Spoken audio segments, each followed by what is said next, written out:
شہزادے کی ضد۔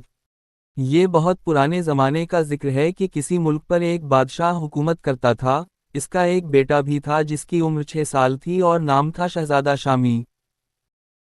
شہزادہ شامی اپنے باپ سے بہت محبت کرتا تھا، مگر دوسرے بچوں کی طرح اس کی بھی باپ سے محبت صرف دن دن کی ہوا کرتی تھی۔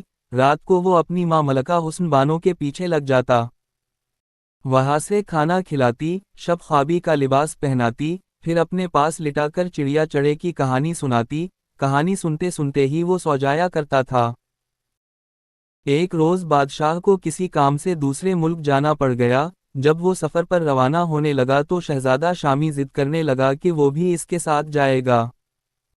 بادشاہ کو اپنے شہزادے سے بہت محبت تھی، اس کی ضد دیکھ کر وہ پریشان ہو گیا۔ بادشاہ کی پریشانی دیکھ کر ملکہ حسن بانو نے ہنس کر کہا، آپ پریشان نہ ہوں، میں شہزادے کو بہلا لوں گی۔ ہمارا شہزادہ ضد تھوڑا ہی کرتا ہے، ضد تو گندے بچے کرتے ہیں۔ امی حضور، ہم ضد نہیں کر رہے، ہم تو صرف اپتا حضور کے ساتھ جانے کو کہہ رہے ہیں۔ شہزادہ شامی نے اپنی صفائی پیش کرتے ہوئے کہا، ٹھیک ہے، لیکن شہزادے اگر آپ چلے گئے تو پھر آپ کی پڑھائی لکھائی کا کیا ہوگا؟ آپ کے اتالیق پوچھیں گے نہیں کہ شہزادے صاحب کہاں چلے گئے؟ ملکہ نے کہا، تو پھر آپ ایسا کریں کہ ہمارے اتالیق کو بھی ہمارے ساتھ بھیج دیں، ہم وہاں پڑھ لکھ بھی لیا کریں گے، اس طرح ہماری تعلیم کا بھی نقصان نہیں ہوگا۔ شہزادے نے خوش ہو کر کہا، لیکن شہزادے یہ بھی تو دیکھیے، آپ کے اپتا حضور بھی چلے جائیں گے، آپ بھی ان کے ساتھ جانا چاہتے ہیں، میں یہاں اکیلی رہ کر کیا کروں گی؟ پھر جشن بہاراں کا میلہ بھی شروع ہو گیا ہے۔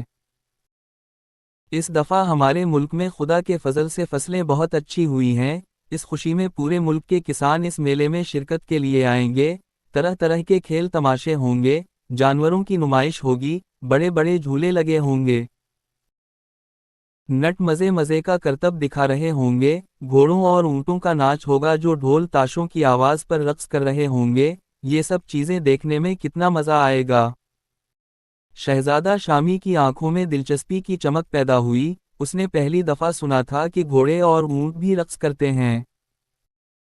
اس نے بادشاہ سے کہا، اپتا حضور، آپ سفر پر روانہ ہوں، ہم آپ کے ساتھ نہیں جائیں گے، امی حضور محل میں اکیلی ہوگی، رات کو اگر کوئی بھوت یا چڑیل آ گئی تو کیا ہوگا، ہم ان کے پاس ہی رہیں گے۔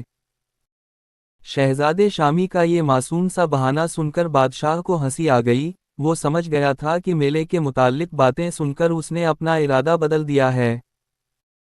اس نے کہا، بیٹے، جب تم میلہ دیکھنے جاؤ تو اپنی امی حضور کے ساتھ ساتھ ہی رہنا، وہاں بہت زیادہ بھیڑ بھاڑ ہوتی ہے، کہیں کھو مت جانا۔ یہ کہہ کر بادشاہ اپنے وزیر اور سپاہیوں کے ساتھ سفر پر روانہ ہو گیا۔ چند روز بعد ملکہ شہزادے کو اپنے ساتھ میلہ دکھانے لے گئی۔ یہ میلہ مسلسل 1 ماہ تک لگتا تھا۔ وہ اور شہزادہ ایک بگھی میں سوار تھے اور بہت سے سپاہی ان کے ہمراہ تھے۔ میلہ ایک بہت بڑے میدان میں لگا تھا۔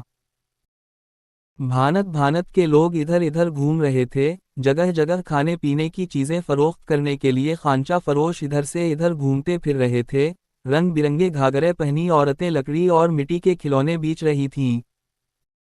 میلے میں یہ چہل پہل دیکھ کر شہزادہ شامی کو بہت مزہ آ رہا تھا۔ اس نے چپکے سے ملکہ کے کان میں کہا، اچھا ہوا ہم اپتا حضور کے ساتھ نہیں گئے۔ اس کی بات سن کر ملکہ مسکرانے لگی۔ ایک جگہ شہزادے نے بہت سے لوگوں کو بڑے بڑے ڈھول بجاتے دیکھا۔ یہ منظر اس کو اتنا پسند آیا کہ اس نے کھڑکی میں سے سر نکال کر بگھی بان سے کہا کہ وہ بگھی روک دے۔ پھر وہ دلچسپی سے ڈھول بجانے والوں کو دیکھنے لگا۔ ان ڈھولوں کو انہوں نے گلے سے لٹکا رکھا تھا اور لکڑی کی موٹی موٹی چھڑیوں سے زور زور سے بجا رہے تھے۔ ڈھول بجانے والوں نے زرد رنگ کے لباس پہن رکھے تھا اور سر پر سرخ رنگ کے صافے باندھے ہوئے تھے۔ شہزادے نے اپنی زندگی میں ڈھول پہلے کبھی نہیں دیکھا تھا۔ اس نے بگھی چلانے والے سے پوچھا، یہ کیا چیز ہے اور اس میں سے اتنی تیز آواز کیوں آ رہی ہے؟ شہزادے کی بات سن کر وہ مسکرانے لگا اور بولا، شہزادے صاحب، اس کا نام ڈھول ہے اور لوگ اسے خوشیوں کے موقعوں پر بجاتے ہیں۔ انہیں شیشم کی لکڑی اور بھینس کی کھال سے بنایا جاتا ہے اور انہیں بانس کی چھڑی سے بجایا جاتا ہے۔ یہ تمام معلومات شہزادہ شامی کے لیے بالکل نئی تھیں۔ اس نے انہیں بڑی حیرت اور دلچسپی سے سنا۔ کافی دیر گھومنے پھرنے کے بعد وہ لوگ محل لوٹے۔ شہزادہ شامی کی آنکھیں کسی سوچ میں ڈوبی ہوئی تھیں۔ رات کو جب وہ سونے کے لیے لیٹا تو اس نے ملکہ سے کہا، امی حضور، ہمیں ایک بڑا سا ڈھول چاہیے، ہم اسے بجائیں گے ویسے ہی جیسے وہ لوگ بجا رہے تھے۔ ملکہ نے کہا، شہزادے جانی، ہم آپ کو ڈھول نہیں دلائیں گے، آپ ایک شہزادے ہیں، شہزادے ڈھول نہیں بجاتے، یہ بھی تو سوچئے کہ لوگ کیا کہیں گے، ایک شہزادہ ڈھول بجا رہا ہے۔ ہم لوگوں کو منع کر دیں گے کہ وہ ایسا نہ سوچیں، بس صبح آپ ہمیں ایک ڈھول منگوا کر دے دیجئے گا، شہزادے نے فیصلہ کن لہجے میں کہا اور تھوڑی دیر بعد سو گیا۔ صبح ملکہ تو اس بات کو بھول بھی چکی تھی مگر شہزادے نے اٹھتے کے ساتھ ہی اس کے بارے میں پوچھا۔ ملکہ اس کی ضد سے تنگ آ گئی تھی، اس نے اسے ڈانٹ دیا۔ ڈانٹ سن کر شہزادہ رونے لگا۔ ملکہ نے کہا، کل آپ کیپتا حضور تشریف لے آئیں گے، ہم ان سے آپ کی شکایت کریں گے، آپ کیسے بچے ہیں کہ اپنے شوق کی خاطر ماں باپ کی عزت کا ذرا سا بھی خیال نہیں ہے۔ ملکہ کے سخت جملے سن کر شہزادہ خاموش تو ہو گیا مگر دوپہر تک اسے تیز بخار نے آ لیا، اس پر نیم بے ہوشی طاری ہو گئی تھی، ادھر وہ غنودگی میں بھی بڑبڑا رہا تھا، مجھے ڈھول چاہیے، میں ڈھول بجاؤں گا۔ اس کی حالت دیکھ کر ملکہ گھبرا گئی اور محل کے طبیبوں کو طلب کر لیا، انہوں نے شہزادے کا معائنہ کیا۔ اس کو دوائیں دیں، ان میں سے ایک طبیب نے ملکہ سے کہا کہ شہزادے صاحب ضد میں آئے ہوئے ہیں اور کسی بات کو ذہن پر سوار کر لیا ہے، ایسے حالات میں دوائیں اثر نہیں کرتیں۔ شہزادے کا بخار اسی وقت اترے گا جب ان کی ضد پوری کر دی جائے گی۔ یہ کہہ کر طبیب تو چلے گئے مگر ملکہ پریشان ہو گئی، ساری رات اس پریشانی میں گزر گئی، شہزادے کا بخار اترنے کا نام ہی نہیں لے رہا تھا۔ صبح ہی صبح کنیزوں اور غلاموں کا شور واؤ گوگا مچا، بادشاہ سلامت تشریف لے آئے ہیں، مبارک ہو، سلامت ہو۔ ملکہ دوڑ کر کھڑکی کے نزدیک گئی، بادشاہ محل کے صدر دروازے سے اندر داخل ہو رہا تھا، وہ سیدھا ملکہ کے پاس آیا، اس نے ملکہ کا پریشان چہرہ دیکھا تو خود بھی پریشان ہو گیا۔ ملکہ عالیہ، کیا بات ہے، آپ کچھ پریشان سی نظر آتی ہیں۔ ملکہ نے جلدی جلدی اسے شہزادے کی ضد کے بارے میں بتایا اور بولی، ہماری تو سمجھ میں نہیں آ رہا کہ ہم کیا کریں، نہ کبھی سنا نہ کبھی دیکھا کہ ایک شہزادہ ڈھول بجا رہا ہے، شہزادے نے تو عجیب ضد لگا لی ہے۔ بادشاہ اس کی بات سن کر مسکرایا اور شہزادے کے پاس بیٹھتے ہوئے بولا، اب ہم آ گئے ہیں، سب ٹھیک ہو جائے گا۔ تعجب ہے ملکہ، آپ اتنی سی بات سے پریشان ہو گئی ہیں، شہزادہ بچہ ہے، بچے تو ضد کرتے ہی ہیں، آپ نے کبھی ہمیں ضد کرتے ہوئے دیکھا ہے؟ ہم بھی بچپن میں بہت ضدی تھے مگر بڑے ہو کر ٹھیک ہو گئے ہیں، بڑے ہو کر سب ٹھیک ہو جاتے ہیں۔ شہزادے کو تیز بخار تھا اور وہ نیم بے ہوش سا تھا، بادشاہ نے اسے گود میں اٹھایا اور آواز دی، بادشاہ کی آواز سن کر شہزادے نے آنکھیں کھول دیں، باپ کو دیکھ کر اس کے چہرے پر مسکراہٹ دوڑ گئی۔ اس نے بادشاہ کے گلے میں بانہی ڈال دیں، بادشاہ نے اسے بستر پر بٹھایا اور پھر تالی بجائی۔ کمرے کے دروازے پر موجود دربان اندر آیا، ہمارے سامان میں ایک خوبصورت چمڑے کا صندوق ہے، اسے پیش کیا جائے، بادشاہ نے دربان سے کہا۔ دربان نے جھک کر کہا، ابھی حاضر کیا جاتا ہے حضور بادشاہ سلامت، یہ کہہ کر وہ چلا گیا۔ تھوڑی دیر میں ایک غلام وہی صندوق لے کر حاضر ہو گیا اور دیوار کے ساتھ رکھی لکڑی کی میز پر رکھ کر رخصت ہو گیا۔ شہزادے، ہمیں افسوس ہے کہ آپ بیمار ہو گئے ہیں، مگر ہم آپ کے لیے جو چیزیں لے کر آئے ہیں، انہیں دیکھ کر آپ بالکل ٹھیک ہو جائیں گے۔ بادشاہ کی بات سن کر شہزادہ جھٹ سے اٹھ کر بیٹھ گیا، اس کی آنکھیں خوشی سے چمکنے لگی تھیں۔ ملکہ اسے خوش دیکھ کر خود بھی خوش ہو گئی اور کہنے لگی، دیکھیے شہزادے، آپ کے ابتا حضور آپ کے لیے اچھی اچھی چیزیں لائے ہیں، چلیے اب ہم سے وعدہ کریں کہ اس کے بعد ڈھول کی ضد نہیں کریں گے۔ ڈھول کا نام سن کر شہزادے کو پھر سب کچھ یاد آ گیا، وعدہ تو وہ کیا کرتا، اس نے کوٹی والی انگلی ملکہ کو دکھائی اور دوسری طرف گھوم کر گھٹنوں میں منہ دے کر بیٹھ گیا۔ اس کی اس حرکت پر ملکہ چڑ گئی، جل کر بولی، ٹھیک ہے، آپ کے ابتا حضور تشریف لے آئے ہیں، خود ہی نمٹ لیں گے۔ بادشاہ مسکراتے ہوئے اٹھا، شہزادے کو احساس ہو گیا کہ بادشاہ بستر سے اٹھ گیا ہے، اس نے گھٹنوں میں سر دیے دیے ایک بازو تھوڑا سا اٹھا کر اسے دیکھنے کی کوشش کی، بادشاہ میز پر رکھے صندوق کی جانب جا رہا تھا۔ شہزادہ دل میں سوچنے لگا، جانے اب تا حضور میرے لیے کیا لائے ہیں۔ اچانک تھوڑی دیر بعد اس کے کانوں میں آواز گونجی، ڈھم ڈھما ڈھم ڈھم۔ اس نے چونک کر پیچھے گھوم کر دیکھا تو کیا دیکھتا ہے، بادشاہ کے ہاتھوں میں ایک بڑا سا ڈھول ہے اور اس میں ایک ٹٹی بھی موجود ہے تاکہ اسے گلے میں لٹکا لیا جائے۔ شہزادہ جلدی سے بستر سے چھلانگ مار کر نیچے اترا اور بادشاہ کے پاس پہنچ گیا، مارے خوشی کے اس کا برا حال تھا، ملکہ حیرت کے مارے گنگا ہو کر رہ گئی تھی، بادشاہ اس کی حیرانی سے لطف اندوز ہو رہا تھا۔ پیاری ملکہ، ابھی تو آپ مزید حیران ہونگی، اس صندوق میں ایسی ایسی چیزیں موجود ہیں۔ شہزادے نے خوشی سے تالیاں بجاتے ہوئے کہا، ابا حضور آپ کتنے اچھے ہیں۔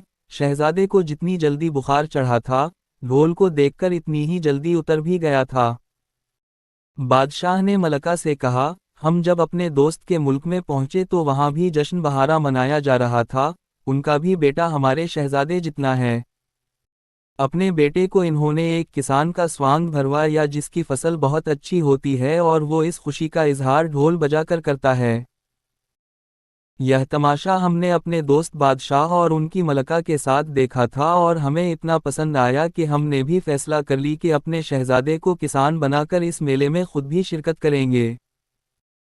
ہمارے اس فیصلے سے ہمارے دوست بادشاہ بھی بہت خوش تھے، انہوں نے یہ ڈھول اور شہزادے کے رنگ برنگے کپڑے ہمیں تحفے میں دیے ہیں، انہوں نے ہمیں ایک بڑے کام کی بات بھی بتائی۔ انہوں نے کہا کہ ہم ہر سال جشن بہارا کے موقع پر اپنی رعایا میں انہی کی طرح کا کوئی بھیس بدل کر ان کی خوشیوں میں شرکت کرتے ہیں۔ کبھی مزدور بن گئے، کبھی تاجر، کبھی پھل بیچنے والا، کبھی دھوبی، کبھی حجام اور کبھی گلی محلوں میں جھاڑو لگانے والا خاکروب۔ ہماری ان باتوں سے وہ لوگ بہت خوش ہوتے ہیں کہ ان کا بادشاہ ان کی خوشیوں میں بھرپور طریقے سے شرکت کرتا ہے اور کوئی سا بھی روپ دھار کر اس میں کوئی شرم محسوس نہیں کرتا۔ ملکہ حیرانی سے بادشاہ کی باتیں سن رہی تھی، بادشاہ خاموش ہوا تو وہ بولی، ہم تو ناحق شہزادے کی فرمائش سن کر پریشان ہو گئے تھے کہ جب وہ ڈھول بجائے گا تو لوگ کیا کہیں گے، ہمیں افسوس ہے کہ ہماری وجہ سے ہمارا شہزادہ بیمار پڑ گیا تھا۔ واقعی اپنی رعایا کے ساتھ گھل مل جانا کوئی بری بات نہیں ہے۔ پھر بادشاہ نے شہزادے کو وہ کپڑے دکھائے جو اس کے دوست بادشاہ نے اس کے لیے دیے تھے، ان کپڑوں میں سفید پاجامہ، پیلے رنگ کا کرتا، گلابی رنگ کی واسکٹ اور ہلکے نیلے رنگ کا صافہ تھا۔ پاؤں میں پہننے کے لیے سنہری کامداری کھسے تھے، ان چیزوں کو دیکھ کر شہزادہ تو بہت ہی خوش ہوا، بادشاہ نے اسی وقت اپنے وزیر کو بلا کر اسے ہدایت کی کہ وہ کل میلے میں ایک پنڈال کا انتظام کروا دے کیونکہ وہ ملکہ اور شہزادے کے ساتھ میلے میں شرکت کرے گا۔ اگلے روز سب میلے میں پہنچے، شہزادہ کسان کے روپ میں بہت خوبصورت لگ رہا تھا، بادشاہ نے اسے بگھی کے اندر ہی چھپایا ہوا تھا۔ میلے میں پہنچ کر جب سب اپنی اپنی جگہ بیٹھ گئے تو وزیر نے اعلان کیا کہ اب ان کے سامنے ایک ایسے کسان کو پیش کیا جائے گا جس کی فصلیں بہت اچھی ہوئی ہیں اور وہ خوشی سے نہال ہے۔ اس اعلان کا بعد شہزادہ شامی بگھی میں سے نکلا، لوگوں نے جب اپنے شہزادے کو کسان کے روپ میں دیکھا تو وہ خوشی سے بے حال ہو گئے، لوگوں نے شہزادے کو خوش آمدید کہنے کے لیے تالیاں بجائیں، جن کو سیٹی بجانا آتی تھی انہوں سیٹیاں بجائیں، باقی لوگ مختلف نعرے لگا رہے تھے۔ اسی دوران وہاں سے کچھ لوگ ڈھول بجاتے ہوئے نکل رہے تھے، انہوں نے جب شہزادے کو کسان بنا دیکھا تو وہ وہیں رک گئے، وہ زور زور سے ڈھول بجا رہے تھے، شہزادہ بھی ان کے پاس پہنچ گیا اور خود بھی ڈھول بجانے لگا۔ یہ تماشا کافی دیر تک چلتا رہا، شہزادے کو خوش دیکھ کر بادشاہ اور ملکہ بھی بہت خوش تھے، میلے میں شرکت کرنے والوں کی بھی خوشیاں دوبالا ہو گئی تھیں۔ دوپہر ہوئی تو بادشاہ نے واپسی کی ٹھانی، ابھی وہ لوگ وہاں سے روانہ نہیں ہوئے تھے کہ شہزادے نے ایک نوجوان کو دیکھا، اس کے پاس گھوڑے کا ایک بہت چھوٹا سے خوبصورت بچہ تھا، شہزادہ اس گھوڑے کے بچے کو دیکھتے کا دیکھتا رہ گیا، وہ تھا ہی اتنا خوبصورت۔ وہ نوجوان شہزادے کے پاس آیا اور بولا، شہزادے صاحب، میرے پاس کتنا خوبصورت گھوڑے کا بچہ ہے، اگر آپ اپنا ڈھول مجھے دے دیں تو میں اس کے بدلے میں یہ گھوڑے کا بچہ آپ کو دے دوں گا۔ سچی بات یہ تھی کہ شہزادہ ڈھول بجا بجا کر تھک گیا تھا، اس کو گلے میں لٹکائے لٹکائے اس کی گردن میں بھی درد ہو گیا تھا، اس کی آواز اتنی تیز تھی کہ اس کے کان ابھی تک سائیں سائیں کر رہے تھے، اسے ڈھول میں یکدم کئی برائیاں نظر آنے لگیں اور چمکدار آنکھوں والا گھوڑے کا بچہ اچھا لگنے لگا۔ اس نے ملکہ سے کہا، امی حضور، اگر اجازت ہو تو میں اپنا ڈھول دے کر گھوڑے کا یہ پیارا سا بچہ لے لوں۔ ملکہ نے فوراً اجازت دے دی، شہزادے نے ڈھول دے کر گھوڑے کا بچہ لیا اور خوشی خوشی محل آ گیا۔ محل پہنچ کر وہ اس کو لے کر باغ میں پہنچا اور اس کے ساتھ کھیلنے لگا۔ گھوڑے کا بچہ بھی اتنی سی دیر میں اس سے مانوس ہو گیا تھا، شہزادہ شامی دوڑ کر اس سے دور جاتا اور اشارے سے اسے بلاتا تو وہ بھاگ کر اس کے پاس پہنچ جاتا۔ بادشاہ اور ملکہ اپنے کمرے کی کھڑکی میں سے یہ سب کچھ دیکھ رہے تھے۔ بادشاہ نے ملکہ سے کہا، دیکھا ہم نے تھوڑی سمجھداری سے کام لیا تو شہزادے کی توجہ اس ڈھول کی طرف سے ہٹ گئی، اس نوجوان کو ہم نے ہی گھوڑے کا بچہ لے کر بھیجا تھا۔ ملکہ مسکراتے ہوئے بولی، شہزادے کے اس شوق سے میں تو پریشان ہو گئی تھی، خدا کا شکر ہے کہ آپ کی عقلمندی کام آ گئی۔